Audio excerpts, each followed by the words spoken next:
Sziasztok, Gyulai Levente vagyok. Az előző videóban bemutattam, hogy hogyan kell AdWords fiókot létrehozni. Most megmutatom azt, hogy hogyan tudjátok az AdWords fiókotokhoz hozzárendelni az én felhasználómat, hogy én is tudjam kezelni az AdWords fiókotokat, és ezáltal tudjak segíteni nektek kampányokat létrehozni. Jó, írjuk be, hogy www.adwords.com. Jó, ez fog felugrani, hogy válasszunk fiókot, amelyik fiókkal létrehoztuk. Én itt a Zsipon díjlovassal hoztam létre, beírom a jelszót, arra kattintunk és bejelentkezünk.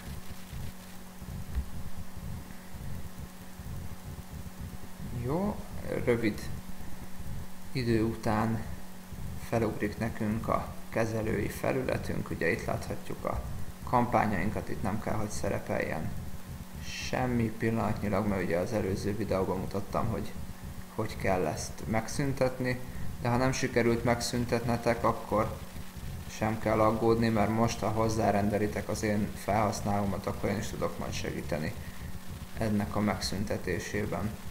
Jó?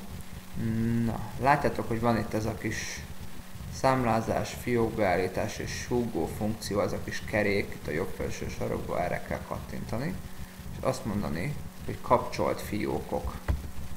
Erre kattintok.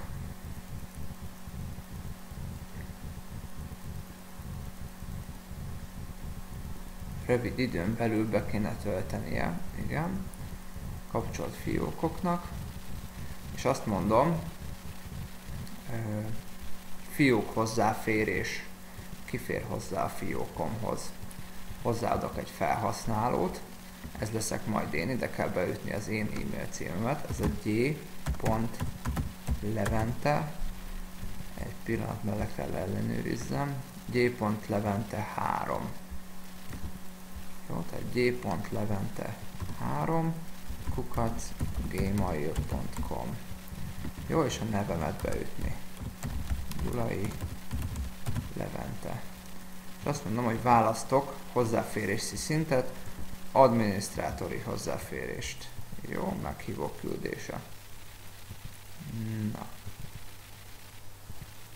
Körülbelül ennyi dolgotok van, és innentől kezdve tudok segíteni, beállítani az AdWords kampányotokat. Jó, köszönöm szépen, ki lehet lépni, ha végeztetek.